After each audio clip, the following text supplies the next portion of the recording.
Haleluya, puji Tuhan. Kita kembali dalam program renungan podcast Sosanim, dan pada hari ini kita akan melihat pembacaan firman Allah yang terambil dalam Roma pasal yang pertama ayat yang ke-16. Demikian firman Tuhan, Injil itu kekuatan Allah, sebab aku mempunyai keyakinan yang kokoh dalam Injil, karena Injil adalah kekuatan Allah yang menyelamatkan setiap orang yang percaya, pertama-tama orang Yahudi tetapi juga orang Yunani.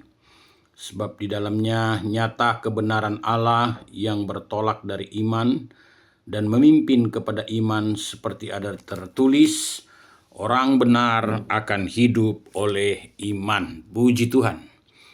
Nah, apa yang menjadi landasan keyakinan kita kepada Tuhan? Pertanyaan ini adalah pertanyaan yang sangat mendasar bagi kehidupan kekristenan kita, tentunya. Jadi sekali lagi, jika kita memunculkan sebuah pertanyaan untuk diri kita, dan sebagai orang Kristen pengikut Kristus kita harus mampu untuk memberikan jawaban. Apa yang menjadi landasan keyakinan kita? Nah, sesuai dengan pembacaan ayat firman Allah pada sore malam hari ini, jawaban yang paling tepat adalah tentunya Injil itu sendiri. Mengapa? Karena Injil bukan hanya sekedar informasi, tetapi Injil sebagai metode transformasi dari sistem kerajaan Allah. Yang kedua, Injil bukan sekedar pengetahuan semata, tetapi juga Injil menjadi instrumen atau alat reformasi karakter kehidupan kekristenan. Yang ketiga, Injil dapat mengubahkan orang yang mendengarnya. Injil sebagai kekuatan Allah yang menyelamatkan. Dan sumber Injil itu adalah berasal dari Tuhan Allah itu sendiri, yang bersifat mutlak, yang tidak bisa diganggu-gugat, dan melalui iman kita percaya dan mempercayakan hidup kita kepada Kristus Yesus sebagai sumber daripada Injil itu sendiri dan pelakunya. Tetapi dalam konteks iman, iman memiliki kriteria dan sifat-sifatnya. Dalam pembacaan kita melihat iman adalah bagian dari sesuatu yang menyelamatkan, seperti yang tertulis di dalam pasal yang ke-10 dari Roma ini, dalam ayatnya yang ke-17, dikatakan di sana, jadi iman timbul dari pendengaran, dan pendengaran oleh firman Kristus.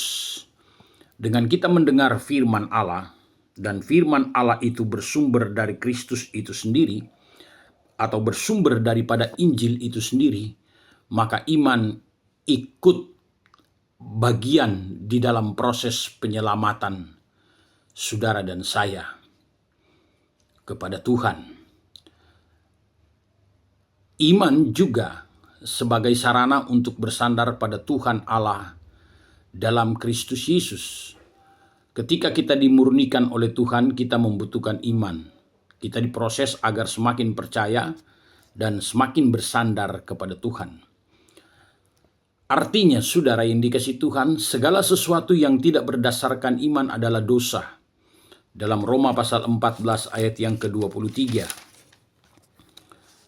Sudah menjelaskan, sudah memberitahukan, sudah menulis, dan kita membacanya dalam ayat 23 di dalam Roma pasal yang ke-14. Tetapi barang siapa yang bimbang kalau ia makan Ia telah dihukum karena ia tidak melakukannya berdasarkan iman. Dan segala sesuatu yang tidak berdasarkan iman adalah dosa dan merupakan kejahatan di mata Tuhan.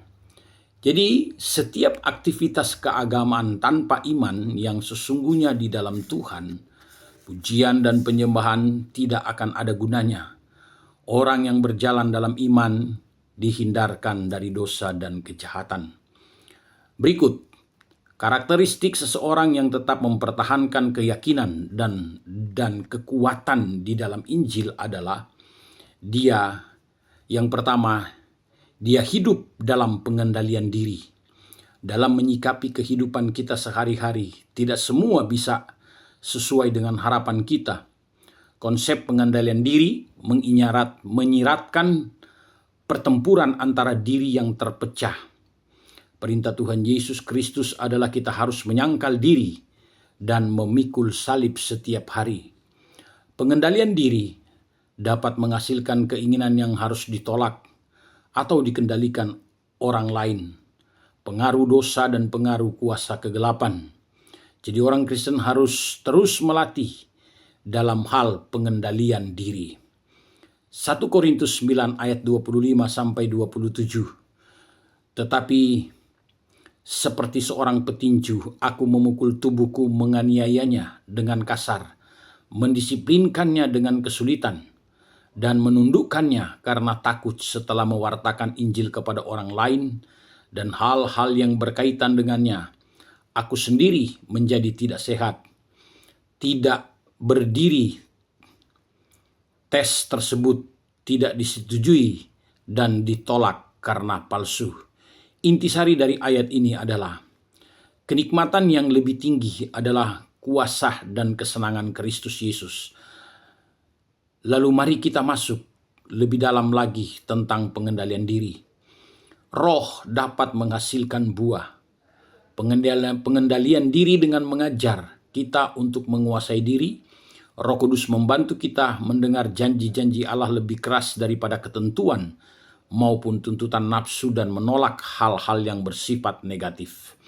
Aplikasi dalam diri kita dan kehidupan nyata, bahwa ketika kita berjalan dalam Roh Kudus artinya menyadari di mana kita berjalan, maka disitulah makna kekuatan Injil telah melekat dan menjadi bagian dalam sepanjang hidup kita. Yang berikut, kedua, memiliki hati yang berbelas kasihan. Kita ada saat ini karena rencana Allah yang mulia, yang berarti hidup kita pun untuk menggenapi rencana Allah. Menurut Ralph Winter, ada dua tugas sebagai orang percaya. Yang pertama, pekerjaan yang tidak bisa selesai, seperti penyembahan, ibadah, terus-menerus dilakukan, dan kelanjutan dari kesementaraan ini kepada kekekalan. Yang kedua, pekerjaan yang penting dan harus diselesaikan. Pekerjaan ini hanya bisa diselesaikan oleh manusia. Misi itu tidak dimulai dari bumi tetapi dari kekekalan, datang dari surga, datang dari Allah itu sendiri. Dilanjutkan dalam kesementaraan. Seseorang misionaris pernah berkata bahwa Yesus diutus ke bumi menjadi misionaris, dan setelah Yesus menyelesaikan misinya, ia meneruskannya kepada murid-murid. Misi adalah sesuatu yang sangat genting, karena bicara tentang keselamatan. Keselamatan adalah membatasi orang yang masuk neraka dan menambah orang masuk surga. Siapa yang melanjutkan misi ini? Sekarang, gereja. Tentunya jawabannya. Misi dimulai dari hati Bapa, hati yang berbelas kasihan. Dalam kisah anak yang terhilang di kitab Lukas, belas kasihan dimulai dari Bapa, bukan dari anak yang terhilang. Kisah orang Samaria yang baik hati menolong dimulai dari belas kasihan.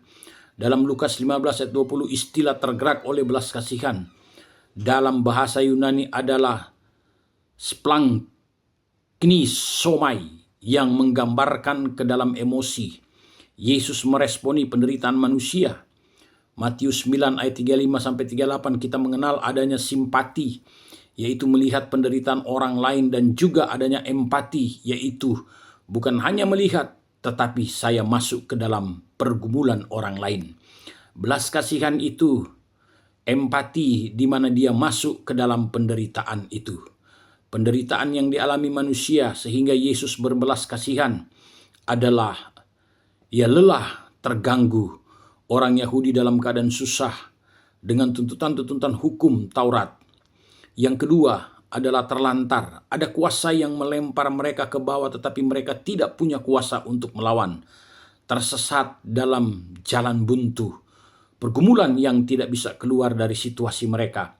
Apa yang harus dilakukan bagi orang-orang yang lelah dan terlantar? Ayat 35, pelaku misi Allah secara langsung. Yesus sendiri aktif melakukan misi.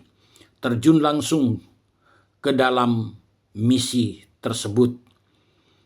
Ayat 36, hadir dengan memberikan sesuatu, hadir dengan doa, dan hadir dengan memobilisasi orang banyak. Nah, itulah saudara yang dikasihi Tuhan, renungan kita pada sore malam hari ini tentang Injil adalah kekuatan Allah di dalam kehidupan orang percaya. Kiranya Tuhan Yesus memberkati kita semua, dan selamat malam, Tuhan Yesus memberkati. Kita berdoa, terima kasih Tuhan, renungan sore malam hari ini, Tuhan kiranya senantiasa firman Allah yang kami dengar, renungan ini dapat tertambat dalam hati kami, pikiran kami, dan dapat kami lakukan menjadi sebuah fakta dalam perjalanan kehidupan kami sehari-hari. Terpujilah nama-Mu Tuhan, berkati jemaat Tuhan, GPD Susanim, berkati kami hamba-hamba-Mu. Kami sudahi renungan kami malam hari ini dalam nama Tuhan Yesus Kristus. Haleluya, haleluya, amin. Puji Tuhan.